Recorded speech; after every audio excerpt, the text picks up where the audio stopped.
தெரியாமல் பேர் சொல்ல ஆரம்பிக்கிறோம். ஹலோ சொல்லு. வணக்கம். வணக்கம், என் பேர் மதுஸ்ரீ. இன்று நான் இனியவரு 40 சொல்ல போகிறேன். பாடல் 5. கொல்லாமை முன்னினிது கோல் கோடி மாராயம் செய்யாமை முன்னினிது செங்கோலன் ஆகுதல் எய்து திருட்டால் இனிதென்ப யார் மட்டும் பொல்லாங்கு உரையாமை நன்கு. இந்த செய்யுளின் அர்த்தம் என்னவென்றால், எந்த உயிரினத்தையும் நாம் கொல்லக்கூடாது. ஒரு அரசன் தீர்ப்பு வழங்க வேண்டும் என்றால் அதை நேர்மையாக வழங்க வேண்டும். பாரபட்சம் பார்க்கக்கூடாது. நாம் எல்லோரிடையும் செங்கோல் ஆட்சியாக இருக்க வேண்டும். அதாவது அன்பாக பண்பாக இருக்க வேண்டும். நாம் மற்றவரிடம் குறையை கண்டுபிடிக்காமல் ஒரு வாழ்க்கையை வாழ்வது மிகவும் இனிது. பாடல் 8. ஊரும் களிமா உரனுடைமை முன்னினிது தார்ப்புனை மன்னர் தமக்குற்ற வென்று மட்டு கார்வரை யானை கடங்காண்டல் முன் இனிதே. ஆர்வமுடையவர் ஆற்றம் நல்லதை போற்ற கேட்டல் இனிது. இந்த பாடலுடைய அர்த்தம் என்னவென்றால், ஒரு வீரனுக்கு அவனுடைய குதிரை வலிமையாக இருந்தால் அவனுக்கு மிகவும் இனிதாகும். ஒரு அரசன் அவனுடைய யானை படை அவனுடைய எதிரியை வீழ்த்துவதுதான் அந்த அரசனுக்கு மிகவும் இனிது. அன்புடையார் சொல்ற வார்த்தைகள் கேட்கறதுக்கு ரொம்ப இனிதாகும். பாடல் 12. குலவி பிணியின்றி வாழ்ந்தால் இனிதே கலரும் அவையஞ்சான் கல்வி இனிதே. மயரிக அல்லராய் மாண்புடையார் சேரும் திருவும் தீரென்றில் இனிது. இந்த பாடலுடைய அர்த்தம் என்னவென்றால், யாருடைய பதவியை பார்த்து நாம் பயப்படக்கூடாது. அதனால் தான் நாம் கல்வியை கற்கிறோம். குழந்தைகள் நோய் நொடி இல்லாமல் வாழ்ந்தால் அது மிகவும் இனிதாகும்.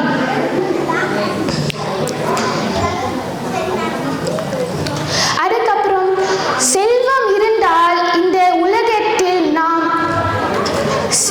வாழலாம்.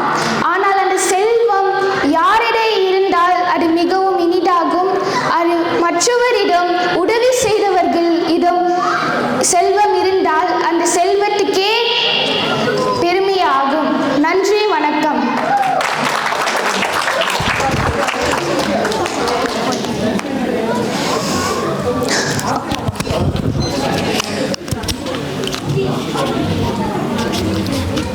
Next name. அடுத்த நேம் அருபன் ரவிச்சந்திரன்.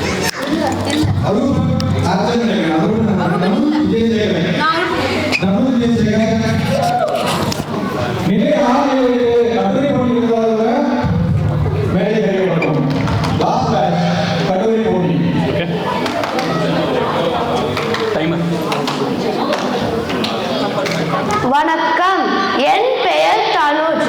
நான் தமிழ் விடு தூது என்ற செயலை கூறப்போகிறேன்.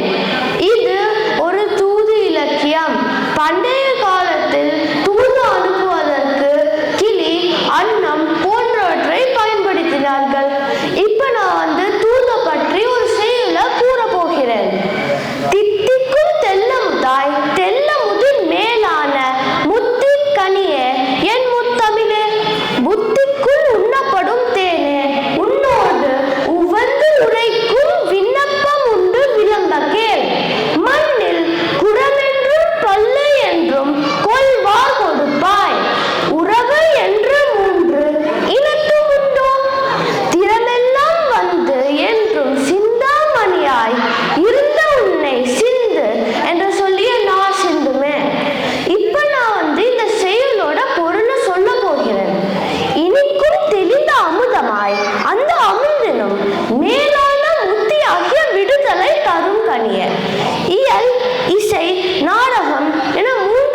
உள்ளம் அனைத்தும் கைவர பெற்று என்றுமே சிந்தாமணியாய் இருக்கும் உன்னை சிந்து என்று கூறிய ஞாயிற்று வெல்லும் அன்றோ.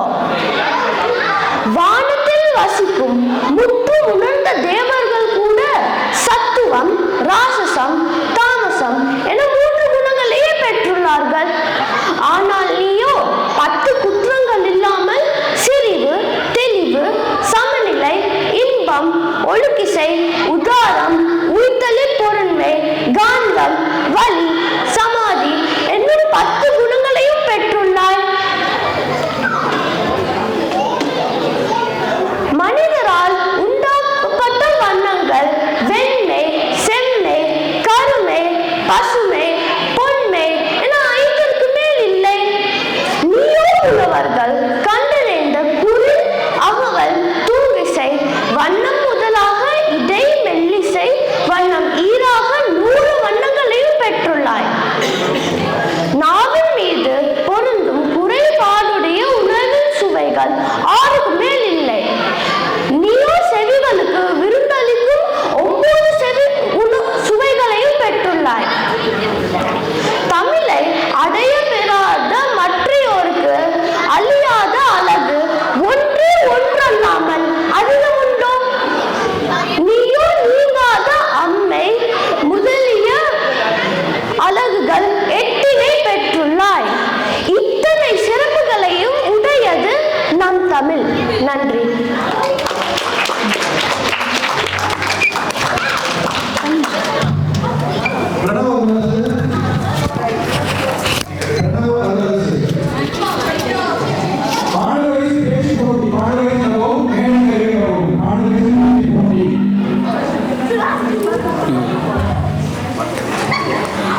அனைவருக்கும் வணக்கம். என் பெயர் கணவரசு. நான் தமிழ்மிக தொன்மையான இலக்கண நூலான தொல்காப்பியத்திலிருந்து ஒரு பாடல் சொல்ல போகிறேன். இந்த நூல் சுமார் கிமு 6ஆம் நூற்றாண்டிற்கு முன்பு எழுதப்பட்டதாக கருதப்படுகிறது. இதன் முதல் பதிப்பு 1847ஆம் ஆண்டில் நடந்தது. இந்த நூலுக்கு நிறைய புலவர்கள் உரை எழுதி உள்ளனர். நான் சொல்லும் பாடலுக்கு உரை எழுதியவர் நச்சினார் கிண்ணியர். இந்த பாடல் நாட்டின் எதிர்கால மாணவர்கள் எவ்வாறு படிக்க வேண்டும் என்ற இலக்கணத்தை கூறும் உரை விளக்கம் பாடல். வழக்கின் இலக்கணம் இருக்கின்ற அறிதல், பாடம் போற்றல், கேட்டதை நினைத்தல், ஆசார் சார்ந்து அவை அமைவர கேட்டல், அம்மான் உடையோர் தம்மோட பயிர் பின்னாதல், விநாயவை விதித்தல் எண்ணினவை கடுனா பொலினே மரமணி இகக்கும் ஒரு முறை கேட்போர் இருகால் கேட்பின் பிறகு நூலில் பிறை பாடியனே முற்கால் கேட்பின் முறையறிந்து உரைக்கும். பொருள்: சிறப்புரை மாணவர் என்னப்படவோ உலக வழக்கு, நூல் வழக்கு ஆகிய இலக்கணங்களை ஆசிரியர்களிடம் கற்குற்றமின்றி அறிவர். பாடங்களை போற்றி கற்பர். ஆசிரியர்களிடம் கற்ற பாடங்களை மீண்டும் நினைத்து பயிற்சி பெறுவர். ஆசிரியரை அணுகி பாட கருத்துக்களை கேட்டு தெளிவு அடைவர். ஆசிரியரை போன்ற உயர் சிந்தனை உடையவர்களுடன் கலந்துரையாடி விளக்கம் பெறுவர். தங்களது ஐயங்களை ஆசிரியர்களிடம் வினவி தெளிவுறுவர். அவ்வாறு தெளிவுற்ற கருத்துக்களை பிறருக்கு உணர்த்தி தெளிவடைய செய்வர். ஆசிரியர் கூறும் கருத்துக்களை ஒரு முறைக்கு 2 முறை கேட்கும் மாணவர்கள் நூலை பிழையின்றி கற்கும் திறன் பெறுவர். 3 முறை கேட்போர் பாட கருத்துக்களை பிறருக்கு முறையாக எடுத்துரைக்கும் ஆற்றல் பெறுவர். இத்தன்மையில் பாட கேட்டலை கடமையான கொண்ட மாணவர்கள் அறியாமை நிறைந்து நீங்கி சிறந்து விளங்குவர். நன்றி.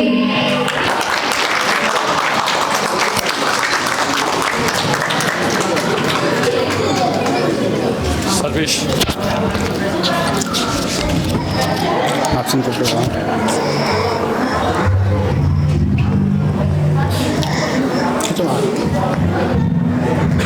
அனைவருக்கும்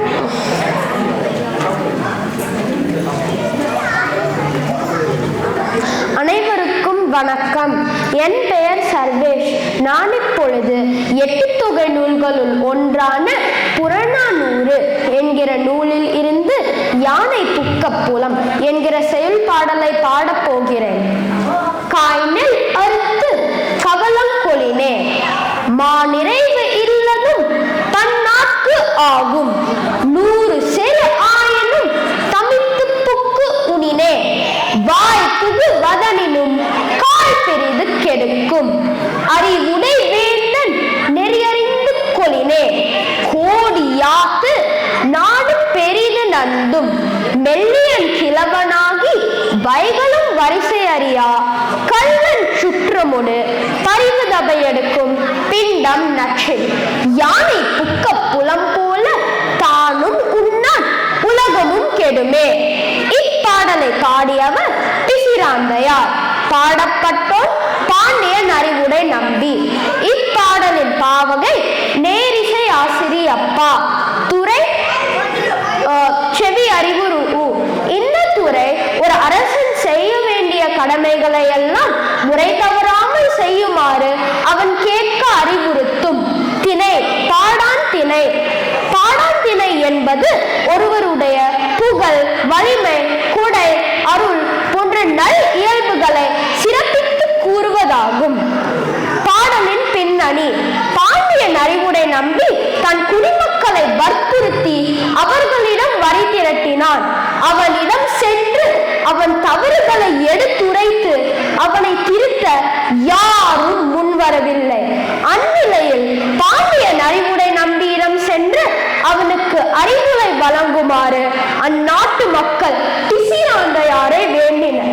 அவரும் குடிமக்களின் வேண்டுகோளுக்கு இணங்கி பாண்டியன் அறிவுடை நம்பியிடம் சென்று ஒரு அரசன் எவ்வாறு வரி திரட்ட வேண்டும் என்று அறிவுரை கூறுமாறு இப்பாடல் அமைந்துள்ளது.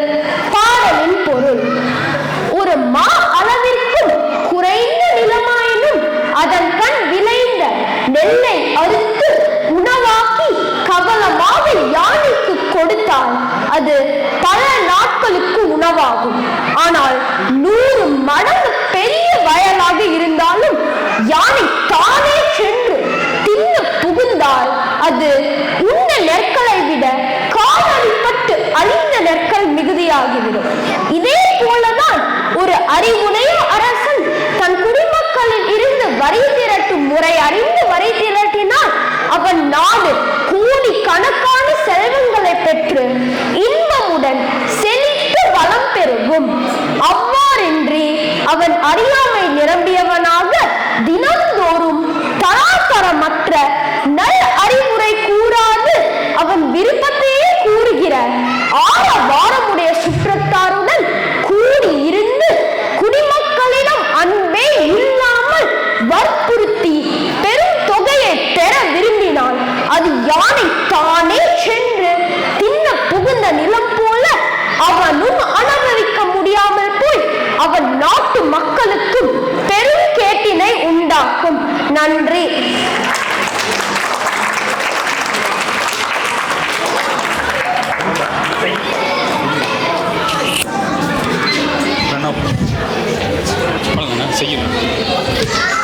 ஜட்ஜஸ் மாறணும்.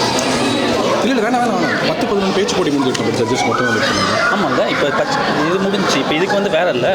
கார்த்திகா அவங்க இருக்காங்க. ஃபர்ஸ்ட் இயர் ஃபர்ஸ்ட் வந்து மதுஸ்ரீ கணேஷ். பேச்சு போட்டி தானே? பேச்சு போட்டி.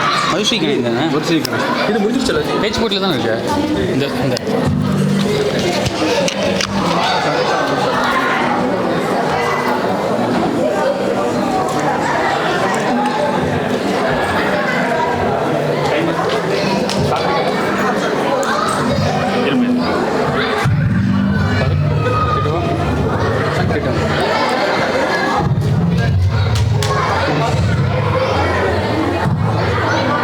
அமைதியாக இருக்கவும், பெற்றோர்கள் அமைதியாக இருக்கவும். அடுத்து 10-11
அனைவருக்கும் என் முதற்கண் வணக்கத்தை தெரிவித்துக் கொள்கிறேன். என் பெயர் கனிஷ்கா சோம்சங்கர். இந்தியாவின் தலை சிறந்த விஞ்ஞானி, குடியரசுத் தலைவர், ஏவுகணை நாயகன் என பல பெருமைகளுக்குரிய டாக்டர் ஏபிஜே அப்துல் கலாம் அவர்களை பற்றி பேசப் போகிறேன். டாக்டர் ஏபிஜே அப்துல் கலாம் அவர்கள் ஒரு சிறந்த அறிவியல் அறிஞர் ஆவார். இவர் 1931ஆம் ஆண்டு அக்டோபர் மாதம் 15ஆம் நாள் ராமேஸ்வரத்தில் பிறந்தார். 1955ஆம் ஆண்டு விண்வெளி ஆய்வு குறித்த பொறியியல் படிப்பை சென்னையில் உள்ள MITயில் சேர்ந்து படித்தார். பின்னர் முதுகலை பட்டமும் பெற்றார். பல ஏவுகணைகளை பறக்க விட்டு இந்தியாவிற்கு பெருமை சேர்த்தார். இந்தியாவின் குடியரசுத் தலைவராக 2002இல் பதவியேற்றார். பத்மபூஷன், பத்ம விபூஷன், பாரத ரத்னா போன்ற பல விருதுகளை பெற்ற பெருமைக்குரியவர் ஆவர்.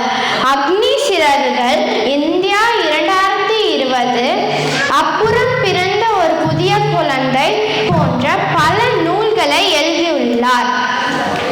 1999ஆம் ஆண்டு பொக்ரான் அணு ஆயுத சோதனையில் முக்கிய பங்காற்றி உள்ளார்.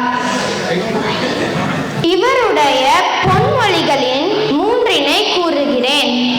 1வது, ஒரு முறை வந்தால் அது கனவு, இருமுறை வந்தால் அது ஆசை, அதுவே பல முறை வந்தால் அதுவே நம் லட்சியம். 2வது, கஷ்டம் வரும்போது கண்ணை மூடாது, அது உன்னை கொன்றுவிடும். கண்ணை திறந்து பார், அதை வென்று விடலாம். முயற்சி இல்லை என்றால் உன்னால் ஜெயிக்க முடியாது, அதுவே முயற்சி இருந்தால் உன்னை தோற்கடிக்க முடியாது. யாதும் ஊரே யாவரும் கேள் என்ற ஒற்றை வார்த்தையை அமெரிக்காவின் ஒரு முக்கிய கூட்டத்தில் கூறி ஒட்டுமொத்த அரங்கத்தையும் கைத்தட்டல்களால் அதிர வைத்த ஒரே தமிழன் நம் அப்துல் கலாம் ஐயா அவர்கள். உலகம் உள்ள நாள் வரைக்கும் நம் கலாம் ஐயாவின் புகழ் மணக்கும். இவர் கூறிய வார்த்தைகள் அனைத்தும் இளைஞர்கள் நெஞ்சில் நீங்காது இருக்கும். காலமோ சுருக்கம், கருத்தோ பெருக்கம், இனியும் நான் பேசினால் ஏற்படும் சுணக்கம். பேசி முடிக்கிறேன். வணக்கம்.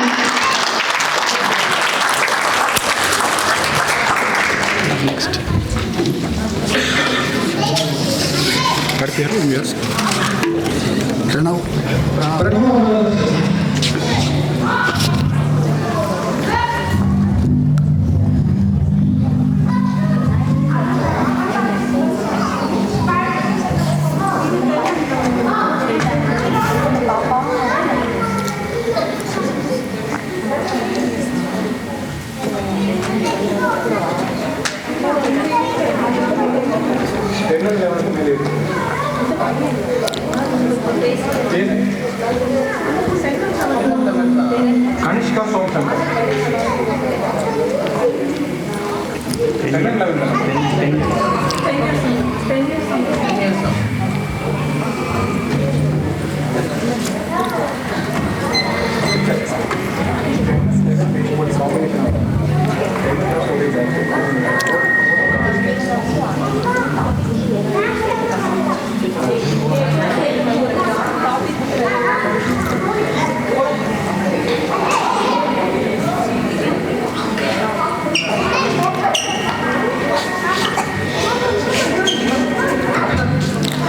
அனைவருக்கும் வணக்கம். என் பெயர் பிரணவரசு. நான் இன்று பேச போகும் தலைப்பு முயற்சி திருவினையாக்கும். வெற்றியின் விதை முயற்சிதான். நாம் முயன்றால் செய்ய முடியாது எதுவும் இல்லை. தெய்வத்தால் அகத்தெனும் முயற்சி தன் மேல் வந்த கூலி தரும் என கூறுகிறது திருக்குறள். கடவுளால்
கூடாது.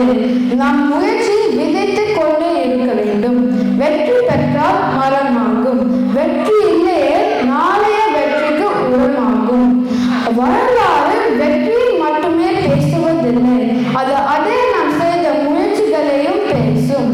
முயற்சி செய்யாதவன் வரலாற்றில் இடம் பெறுவதில்லை. இப்போது கூட SpaceX நிறுவனத்தை பாருங்கள். வரலாற்றை விடாமுயற்சியால் தான் உருவாக்கி இருக்கிறது. நம் தாத்தா பாட்டி காலத்தில் வானத்தில் விமானத்தை அண்ணாந்து பார்த்திருப்பார்கள். இன்று நாம் கண்ணால் விண்கலனை விண்ணில் விட்டு பூமிக்கு திரும்பி வரும் உந்துகலனை கண்ணால் பார்க்கிறோம். இதற்கு எத்தனை விடாமுயற்சி அந்த நிறுவனம் செய்திருக்கும். அந்த முயற்சிகளில் பல தடவை அந்த உந்துகலன் வெடித்து சிதறி இருக்கிறது. ஆனால் தோல்விகள் பாடமாக்கி விடாமுயற்சியால் தான் இந்த வெற்றி சாத்தியமானது. இதேபோல் இந்தியாவும் சந்திரயான் திட்டத்தில் நிலவின் தென்துருவத்தில் விண்கலனை தரையிறக்கும் முயற்சி செய்து வெற்றி பெற்ற முதல் நாடாக உள்ளது. ஒரு காலத்தில் மாட்டு வண்டியில் விண்கலன் பாகங்களை எடுத்து சென்ற இந்திய நாட்டு இன்று 100க்கும் மேற்பட்ட விண்கலனை விண்ணில் செலுத்தி சாதனை செய்துள்ளது. சந்திரயான் 2 திட்டத்தில் இந்தியா தோற்றும் போது வீட்டில் கழிப்பறை இல்லாத நாட்டிற்கு ஏன் இந்த வீண் வேலை சிலர் கூறினர். ஆனால் இது எல்லாம் கண்டு கொள்ளாமல் விடாமுயற்சியுடன் உழைத்து சந்திரயான் 3 திட்டத்தில் வெற்றி பெற்றது நம் இந்தியா. நம் பெருமுயற்சி செய்யும் போது சிலர் அது வீண் முயற்சி என்பார்கள். அதே மக்கள் நாம் வெற்றி பெறும்போது விடாமுயற்சி என்பார்கள். எனவே தோல்விகளை கண்டு பயப்படாமல் நல்ல முயற்சிகள் தொடர வேண்டும். இதுவரை நான் முயற்சியின் சிறப்புகளை பல எடுத்துக்காட்டுகளுடன் கூறினேன்.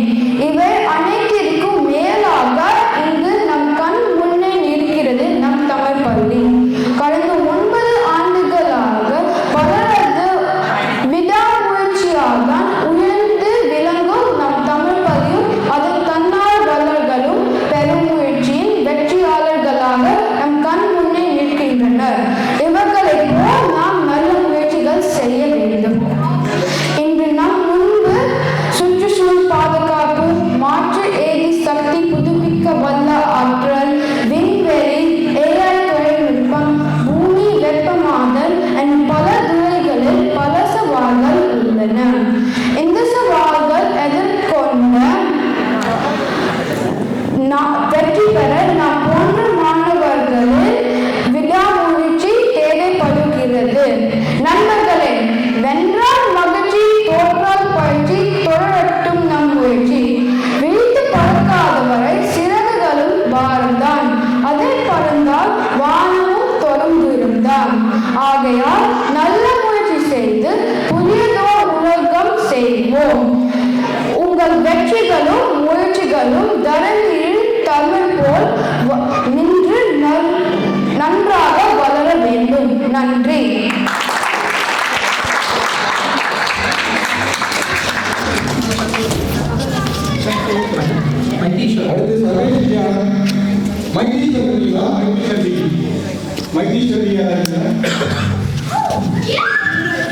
உன் பேர் என்ன?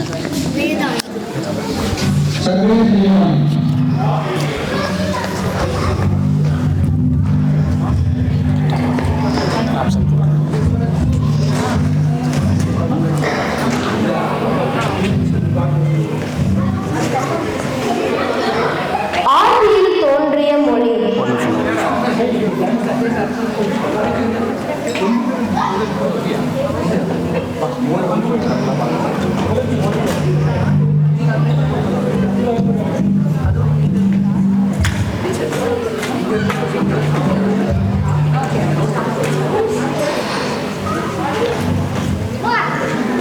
ஆதியில் தோன்றிய மொழி, முச்சங்கம் வளர்த்த மொழி, தேனினும் இனிய மொழி, செம்மொழி என்னும் மகுடம் சூடிய எம் தாய்மொழியான செம் தமிழ் மொழிக்கு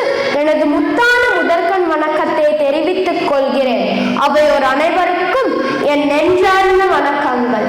என் பெயர் சர்வேஷ். நான் இன்று பேச எடுத்துக்கொண்ட தலைப்பு முயற்சி திருவினையாக்கும். முயற்சி என்பது முடிந்தவரை செய்வதல்ல, முடியும் வரை செய்வதே முயற்சி. முடங்கி கிடந்தால் சிலந்தியும் உன்னை சிறைப்பிடிக்கும்.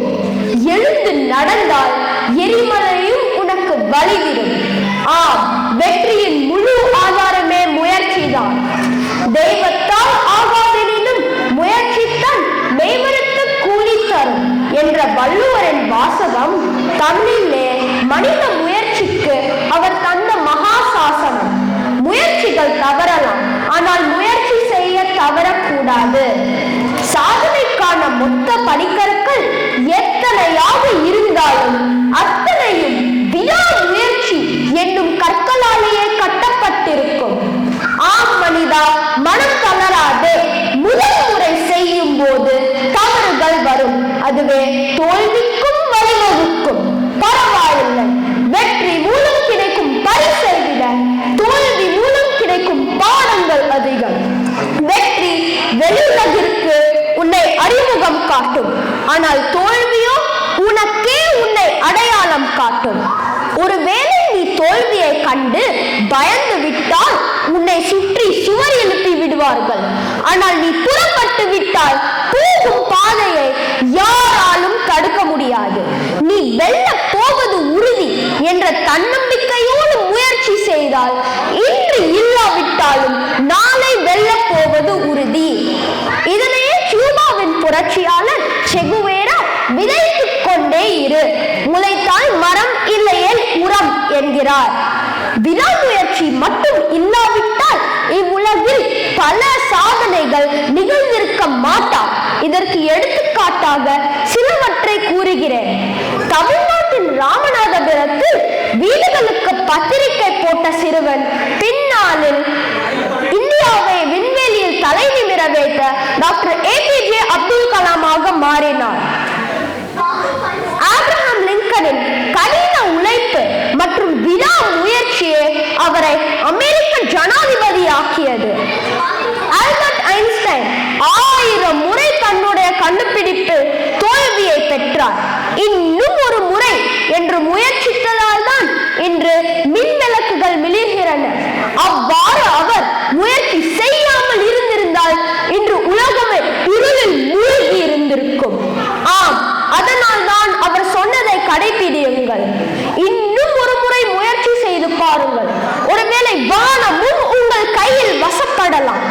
சுட சுடத்தான் பொன் ஒளி வீசும்.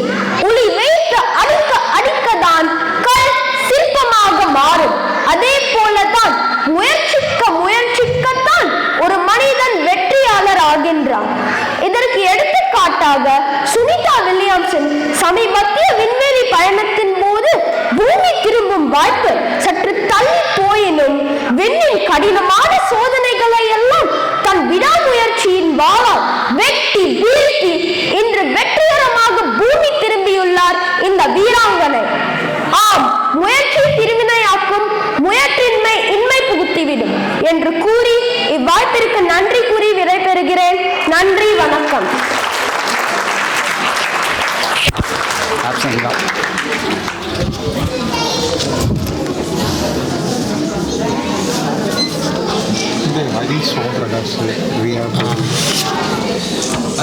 சேஷவர்தன், रिया, हरीश ओम प्रकाश, हाँ रिया प्रभु, वाह वाह वाह, शेषवर्धन,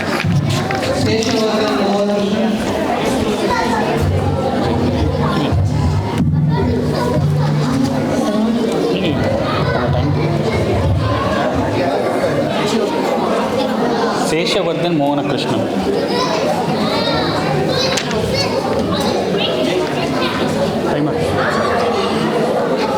என் பெயர் சேஷவர்தன் மோககிருஷ்ணன். நான் நிலை 5 படிக்கிறேன். நான் இன்றைக்கு எடுத்துக்கொண்ட தலைப்பு முயற்சி திருவினையாக்கும். முயற்சி என்பது யாரோ நமக்கு தருவதோ ஊட்டுவதோ அல்ல, அது ஒவ்வொரு உயிருக்குள்ளும் இயல்பாய் இருப்பது. மண்ணிட்டு புதைத்தாலும் புவி ஈர்ப்பு விசையை எதிர்த்து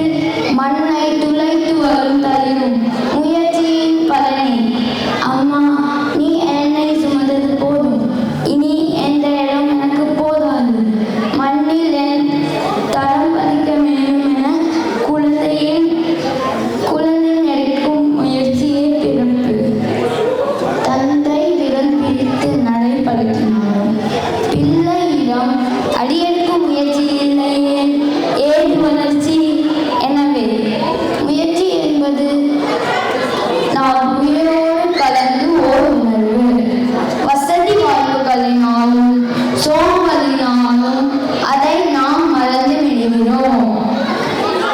முயற்சி உடையவன் வாழ்வில் சிறப்பினை அடைவான், அக்தியாதவன் சீரழிவான்.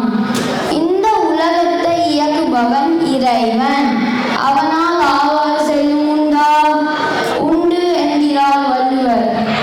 தெய்வத்தால் ஆகாது எனினும் முயற்சிதன் மெய் வருத்த கூலி தருமாம். ஒருவர் ஊனமாயிருத்தல் அது அவரது பிழையில்லை. மனமூலமாயிருத்தல், அதாவது முயற்சி செய்யாமல் இருத்தல் பிழை என்கிறார் வள்ளுவர். ஒரு காலத்தில் தமிழ் பாட புத்தகத்தை படிக்கவே பாடாய்படுத்தியவன் நான் இன்று தாயகம் தாண்டி வந்து தமிழ் பேச்சு போட்டியில் கலந்து கொண்டு முயன்று கொண்டு நில்லாமல் இனியும் கொண்டிருக்கிறேன். நன்றி, வணக்கம்.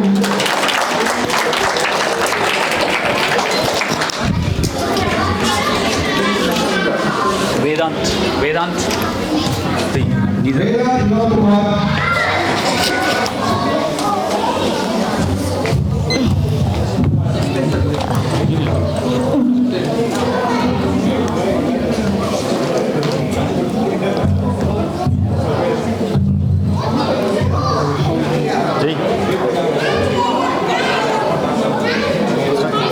அனைவருக்கும் வணக்கம். என் பேர் வேதாந்த். நான் நிலை 4 படிக்கிறேன். தெய்வத்தான் ஆகாதெனினும் முயற்சி தன் மெய்வருத்த கூலி தரும். கடவுளே என்று கூவி அழைத்தாலும் கூட நடக்காத காரியம் ஒரு முயற்சியால் நடப்பது சாத்தியமே. முயன்றால் இவ்வுலகில் முடியாததென்று எதுவும் இல்லை. ஒரு குழந்தை பிறந்த சில மாதங்களில் தவழ முயற்சிக்கிறது, பின்னர் நடக்க முயற்சிக்கிறது, பேச முயற்சிக்கிறது. இப்படி ஒவ்வொரு முயற்சியும் தான் அக்குழந்தையை வளர வைக்கிறது. ஆக நம் அனைவரும் முயற்சி என்பது குழந்தை பருவம் முதலே ஆரம்பிக்கிறது. மாவீரன் அலெக்சாண்டர் போர்முறை தோல்வி கண்டபோது அவரை மீண்டும் உற்சாகப்படுத்தியது அவர் கண்முன்னே கண்ட ஒரு காட்சி. அது என்ன தெரியுமா? குகை ஒன்றில் ஒரு சிறிய சிலந்தியின் செயல் அரசின் கவனத்தை கவர்ந்தது. குகையின் ஒரு பகுதியில் வலை பின்ன அச்சிலந்தி கடுமையாக முயற்சி செய்தது. சுவை மீது ஊர்ந்து செல்லும் போது வலை பின்னிய நூல் அருந்து சிலந்தி கீழே விழுந்துவிட்டது. இவ்வாறு பல முறை நடந்தது. சிலந்தி தனது முயற்சியை கைவிடாமல் திரும்ப முயன்றது. கடைசியில் வெற்றிகரமாக வலை பின்னி முடித்தது. ஒரு சிறிய சிலந்தி அத்துணை முயற்சி செய்யும் போது நானோ ஒரு அரசன், நான் ஏன் முயற்சி செய்யக்கூடாது என்று அலெக்சாண்டரை சிந்திக்க வைத்தது. இதுவே பின்னர் வெற்றியின் மகுடமாக்கி தந்தது. பல 1000 ஆண்டுகளுக்கு முன் மனிதன் தன் கற்பனையில் கூட நினைத்து பார்க்காத பல அரிய கண்டுபிடிப்புகளையும் அறிவியல் அதிசயங்களையும் நாம் சொந்தம் கொண்டாடுகிறோம் என்றால் அது மனித குலத்தின் தொடர் முயற்சியின் பயனாக நாம் பெற்றுக்கொண்டவை ஆகும். நம் கொண்டாட்டத்தின் முக்கிய அங்கமான விண்விளக்கை கண்டுபிடித்த தாமஸ் ஆல்வா எடிசன் 999 தடவை தோல்வியை சந்தித்து 1000வது தடவை தான் மின்குமிழை கண்டுபிடித்து இந்த உலகிற்கே வெளிச்சம் தந்தார்.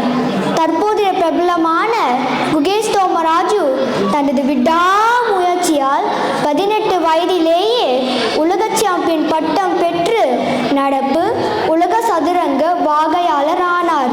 சதுரங்க வரலாற்றில் 3வது இளைய பேராதன் என்ற சாதனையும் பெற்றுள்ளார். இவை அனைத்திற்கும் மேலாக நாம் பயிலும் தமிழ் ஜெர்சி பள்ளி அமெரிக்க வாழ் பல இந்தியர்களின் முயற்சியினாலே உருவானது. இந்த திறனாய்வு இத்தகைய விமர்சையாக நடைபெறுவதற்கு பல ஆசிரியர்கள் மற்றும் தன்னார்வலர்களின் முயற்சியே காரணம். ஏன் நான் இந்த பேச்சு போட்டியில் பேசுவதற்கு எனது முயற்சியும் ஒரு காரணம். முயற்சி திருவினையாக்கும், முயற்சியின்மை இன்மை புகுத்திவிடும் என்ற வலுவான கூற்றுக்கிணங்க எனது இந்த என்ற நம்பிக்கையுடன் வேதா குணகுமார். நன்றி, வணக்கம்.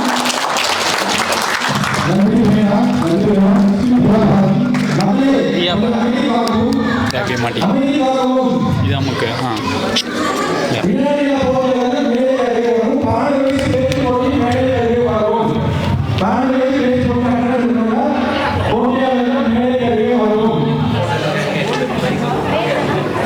दिव्य भारती दिया भारती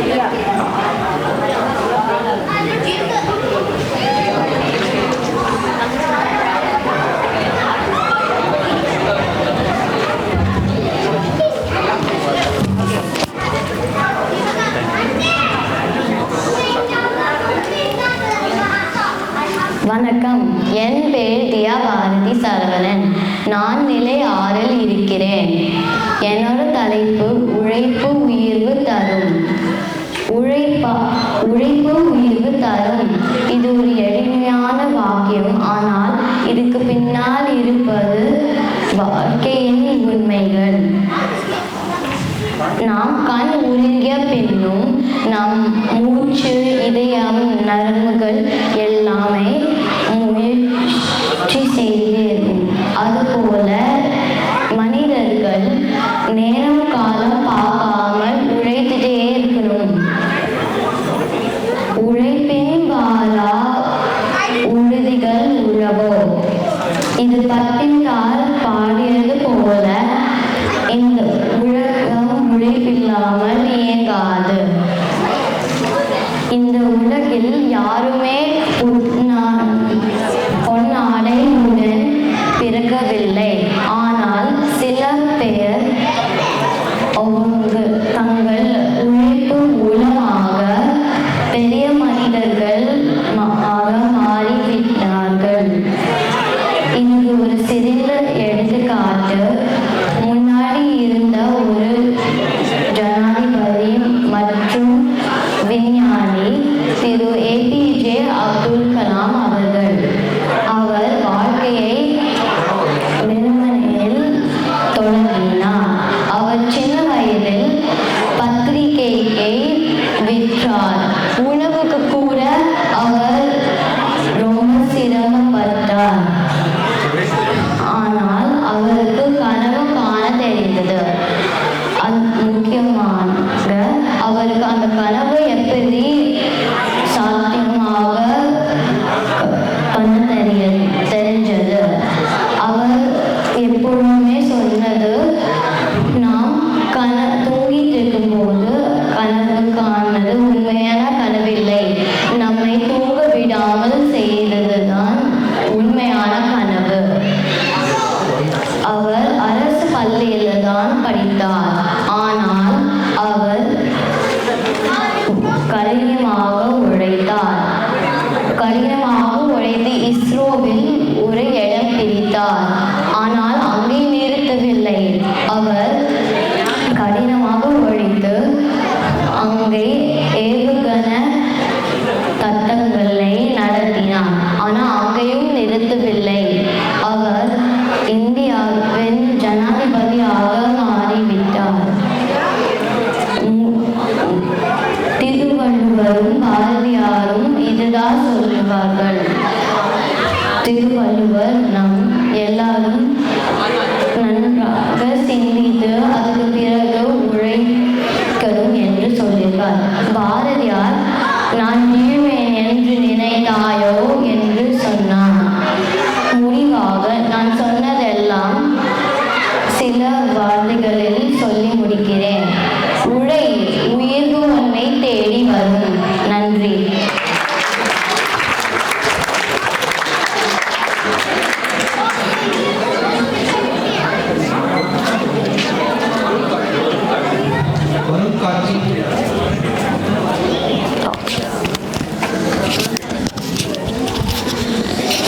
நீ உண்மைக்கு வச்சிருக்க அப்பாவுக்கு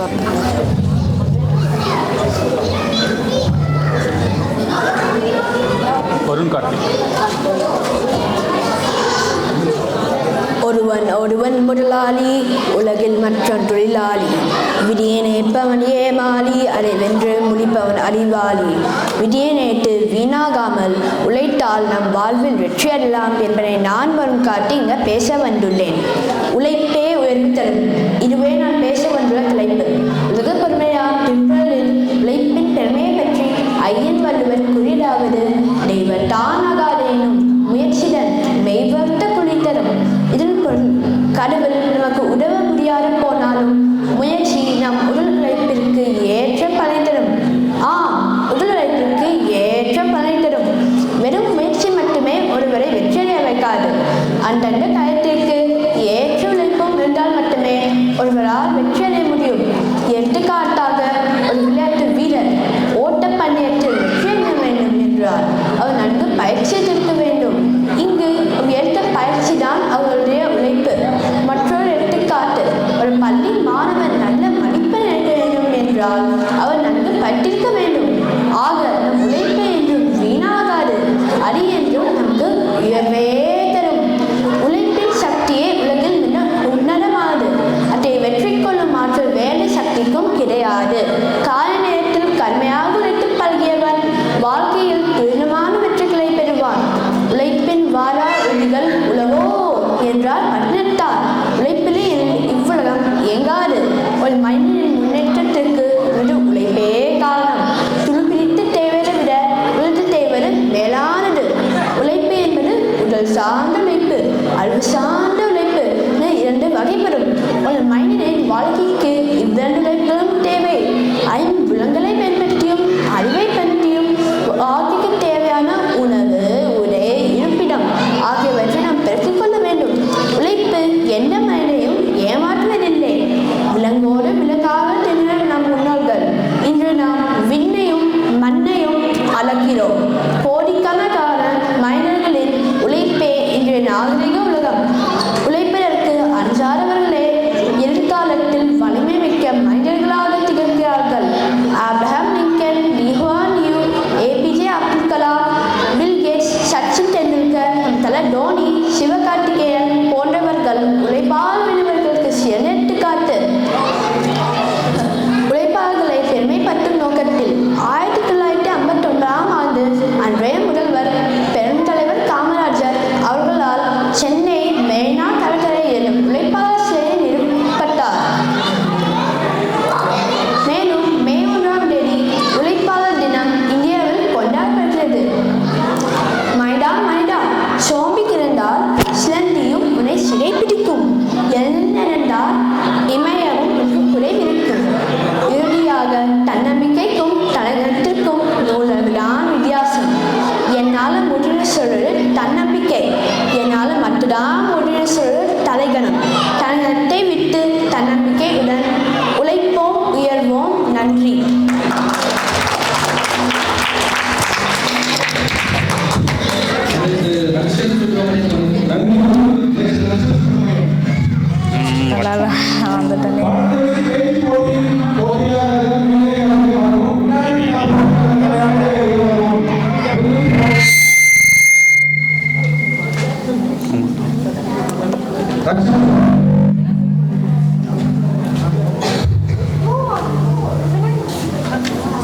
வணக்கம், என் பெயர் ரக்ஷன் சுப்பிரமணியம் அருண்குமார். இங்குள்ள அவையோர்கள் அனைவர்களுக்கும் என் திருப்பி ரீஸ்டார்ட் பண்ணலாமா? இங்கு கூடியுள்ள அவையோர்கள் அனைவர்களுக்கும் என் முதற்கண் வணக்கத்தை தெரிவித்துக் கொள்கிறேன். நான் உங்கள் முன் பேச எடுத்துக்கொண்ட தலைப்பு உடற்பயிற்சியின் அவசியமாகும்.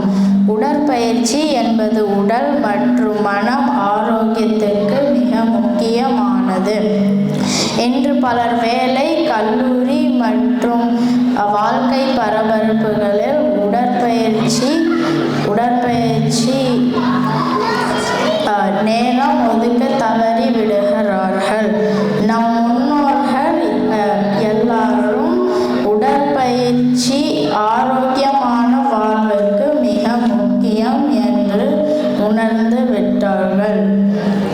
உலக பொதுமறை திருக்குறளில் நோய் நாடி நோய் முதல் நாடி அது தணிக்கும் வாய் நாடி வாய்ப்பு செயல் என்று திருவள்ளுவர் கூறினார். இதன் பொருள், நோயின் காரணத்தை அறிந்து அதன்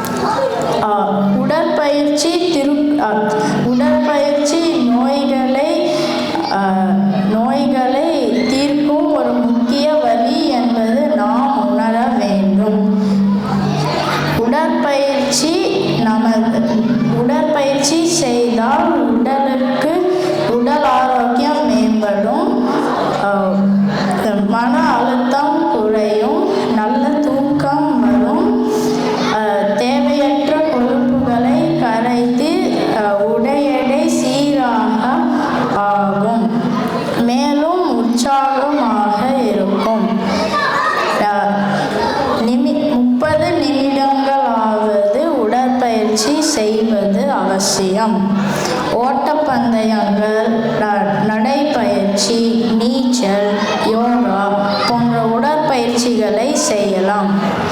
சங்க காலத்தில் விளையாட்டுகள் கூட உடற்பயிற்சிகள் ஒரு அங்கமாக இருந்தன.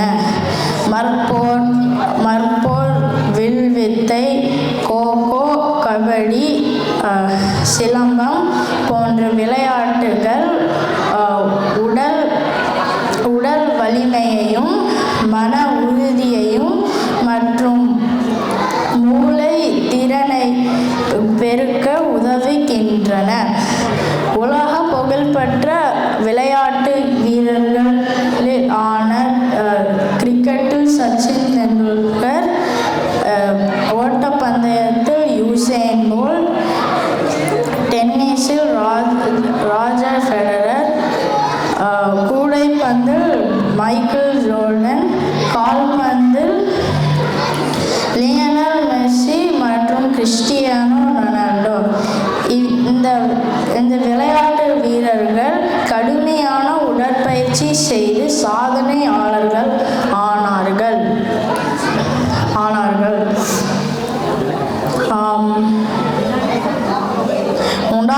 உதாரணத்திற்கு ரொனால்டோ சிறிது வயசில் இளமை காலத்தில் இருக்கும்போது அவர் உடற்பயிற்சி கூட்டத்திற்கு பணம் செலுத்த முடியவில்லை.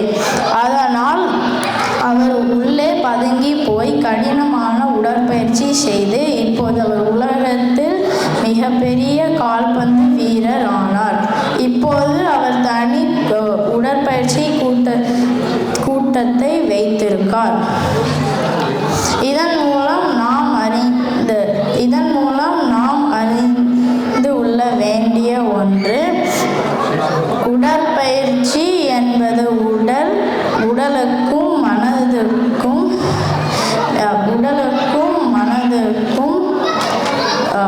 மேம்படும் அத்தியாவசியமாக இருக்கும்.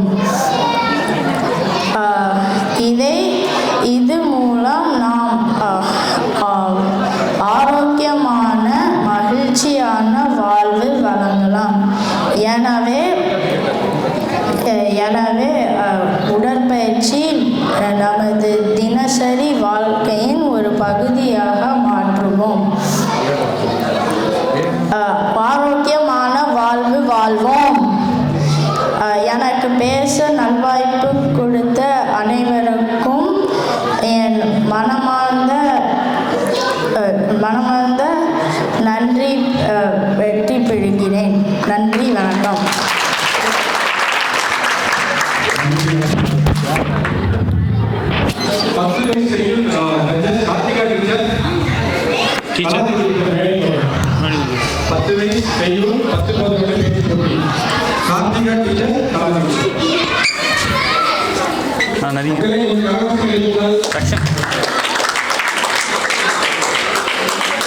அவ்வளோதாண்ணா, கார்த்திகா டீச்சர் மட்டும்தானா? ரக்ஷன்,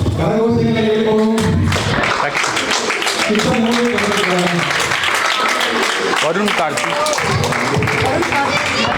இங்கே திவ்ய பாரதி,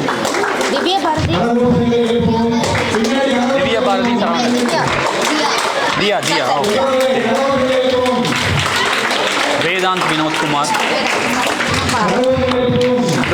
சேஷவர்தன், கனிஷ்கா சோம்சங்கர், சர்வேஷ்ணியா, பிரணவர், தனுத் விஜயசேகர், மதுஸ்ரீ கணேஷ், சர்வேஷ்ணியா. டீச்சர் பின்னாடி நல்லா எக்ஸ்கியூஸ் பண்ணுங்க, அப்போ தான் போட்டு வரும். நல்லா எக்ஸ்கியூஸ் பண்ணுங்க. டீச்சர் பின்னாடி வந்துருக்கீங்களா? ஐயோ, பின்னாடி தெரிய மாட்டாங்க.